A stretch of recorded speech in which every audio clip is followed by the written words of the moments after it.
atawajalia tukaweze kusikiliza neno kutoka kwa kinywa cha mtumishi wake. Popote pale ulipo, tunakukaribisha tukaweze kumtukuza Mungu wa mwanzilishi kabla ya lile neno lililoandaliwa ndani ya kinywa cha mtumishi wake.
Amani ya ajabu.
Na shetani akijua wewe ni mtu ukata tamaa, that you are one who despairs, utaona haendi mbali na anakuwa mgeni wako saa yote. Will be visiting you time to time. Hallelujah. Hallelujah. Ndio hapo chini anasema, that's why he says, mwanadamu atakapokuja, when the Son of Man comes, je, ataikuta imani duniani? Will he find faith on earth? Hallelujah. Hallelujah.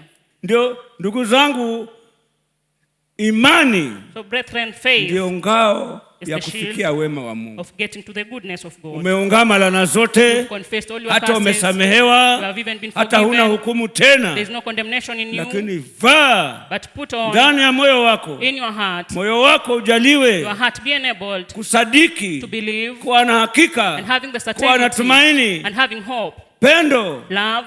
Hallelujah. Hallelujah. Hiyo ndio ngao ya kumshindia shetani. That's the shield to overcome the devil. Ndio ngao ya kurithi wema wa Mungu. And that's the shield to help you inherit the kingdom, faith. Hallelujah. Hallelujah. Hakika the certainty kwamba Yesu ni Bwana, haijalishi shida yako imechelewa, tabu zako hazijaondoka, lakini kusadiki, but you believe,